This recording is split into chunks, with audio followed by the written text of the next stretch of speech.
Greetings and welcome. Today we're going to be comparing our Latin and Greek texts together, verses 14 through 16 of John chapter 3. So far, the Latin has been doing reasonably well. I think we've got something like 4 or 5 errors, none of which are coming to mind right now, naturally. So that's why I'm going to start marking everything in red. So let's go ahead and get started.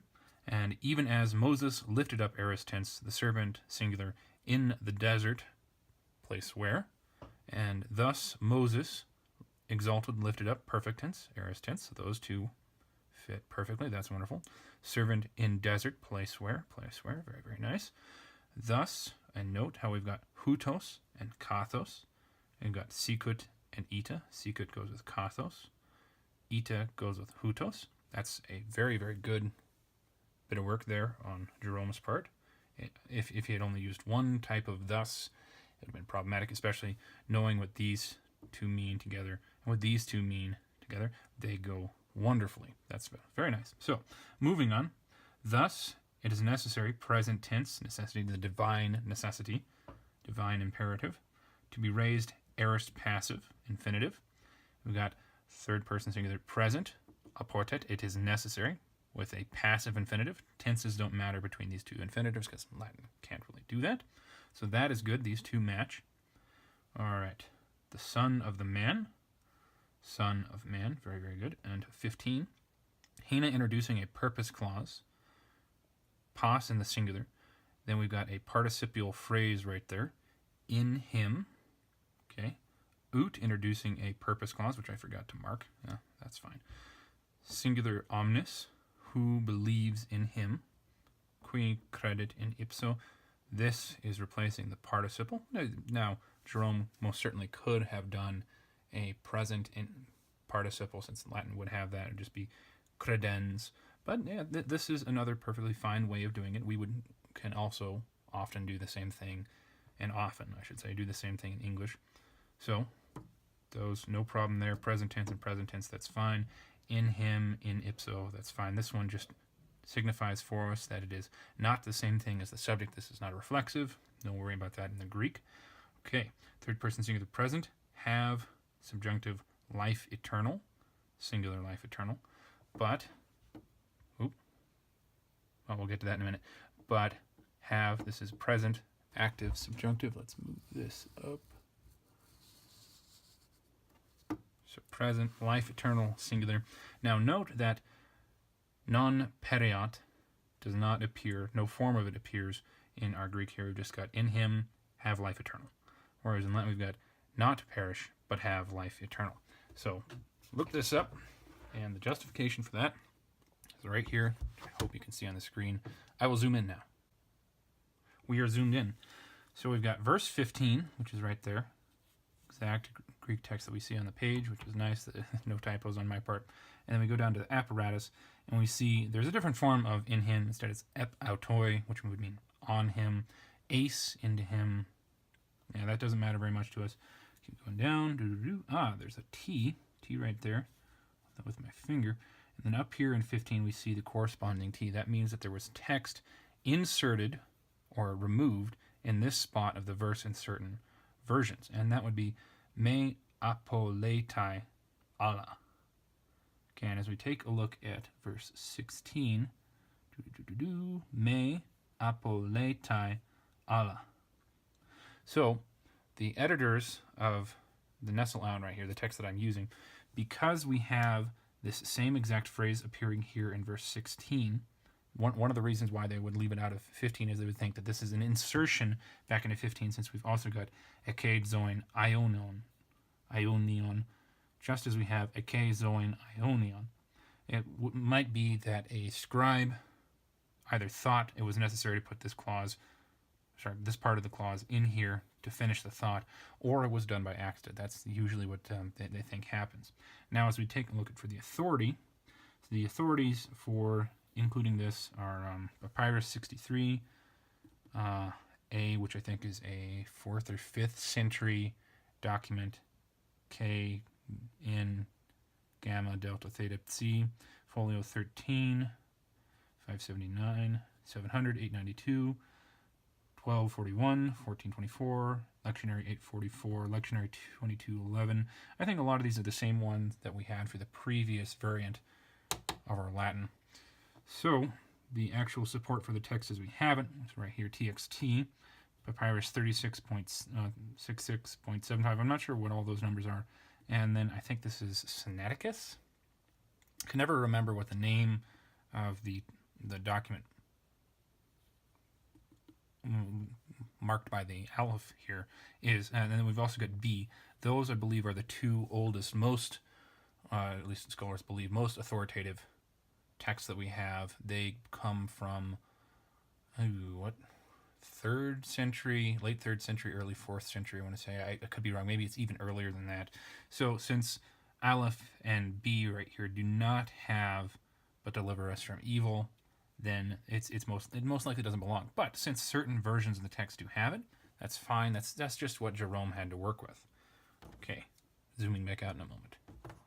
And we're back. Okay, where were we?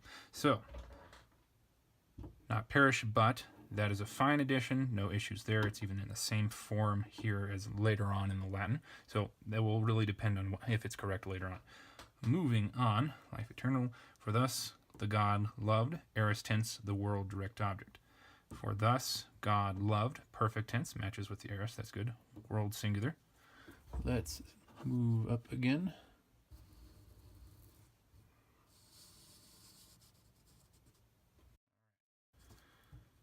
So, and then we have in our Greek result clause with the result that he gave aorist tense the Son, the only begotten one. And then in our Latin we have result clause, he gave Son, only begotten, and now we've got the word for his own. So that is an addition. Let's take a look at our apparatus again. And we're back zoomed in on the apparatus. So as we take a look at this part of the verse, we've got hoste ton huion, and then we've got another T right there, capitalized T, which means an insertion or deletion right there. So go down to the apparatus, and we've got autu. So in Papyrus 63, Aleph major 2, I don't know what that means. Sorry, I have no idea. Autu does appear, so Jerome is justified in including that based on whichever form of the text he had available. Note, though, that B doesn't have it. The text as we find it, does it even say? Text as we find it, Papyrus 66, 75, Aleph with that asterisk, whatever that asterisk means, and B. So I think B would be why they're not including it. So they're putting B over Aleph for verse 16. And here we are, again, zoomed out one more time. So, his only son, that's fine. Gave, we already figured out that. Oh, sorry. No, we didn't look at that. So we've got imperfect with subjunctive, but we've got the aorist active indicative here. So this is just an instance where Greek forms its result clauses in a different way than the Latin. And without any of my proper Greek materials here, all I have is the internet and Nestle Island, which, yeah, that's still in the corner of the screen, sorry. I don't really have, I don't have the resources necessary to remind myself how these work. So, as far as I'm aware, aorist indicative and an imperfect subjunctive, there shouldn't be really an issue with that. This gives us past tense. This could also give us past tense. So if we read it like that, the Latin is fine. Now, it could be that I'm making a huge error here, that I'm forgetting something, missing out on something, but I'm not going to take issue with this. I'll leave that as is. It's fine. Maybe a perfect subjunctive would have been better, but then that might have also changed how the result clause works in Latin compared to how it works in Greek, since this is aorist and not perfect. Okay, let's move on. So then in the Greek, we've got a purpose clause right here, hina pas ho pisteon. So we've got that participial phrase again, into him, as opposed to en him. So we've got two different ideas right there. And, you know, I don't know the difference. Sorry, I can't help you there. So in the Latin, we labeled this as a result clause because of the non, whereas in the Greek, we've got may. So may and non, that doesn't matter very much, at least as far as I'm aware. But if I'm correct in my understanding about purpose clauses and result clauses in Latin, and for this one I do have something to go back to. Wheelock helped me, reminded me there. I have nothing really to confirm this for me except the internet, and I don't trust the internet as far as I could throw it. Which isn't far at all. Yeah, I can't really throw the internet, especially since it's in England with the IT crowd. So Hopisteo, and we'll come to that in a minute. We have a relative clause, who believes in him, exactly like here in ipso, in eum. So instead of using a different preposition, as we have here with the Greek text in versus eis, what Jerome has done is he's kept in and in, and he's used a demonstrative instead of the, forget what this one is called. Yeah, well, an amplifier, if you will.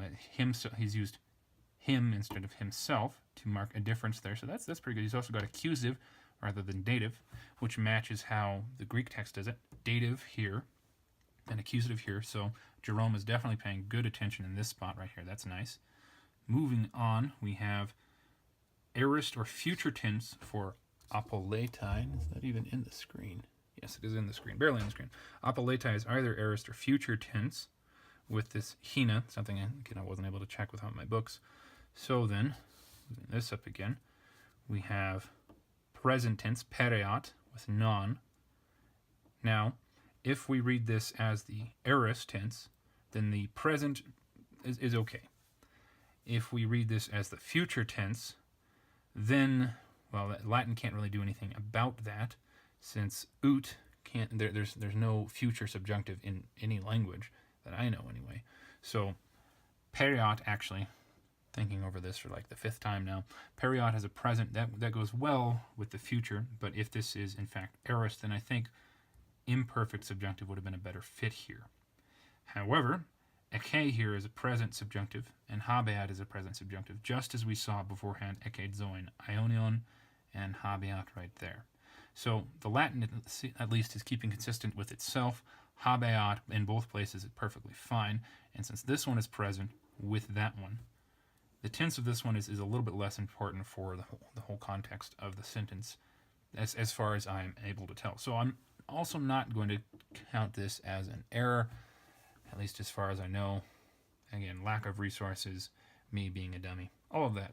Okay, so life eternal, there we go.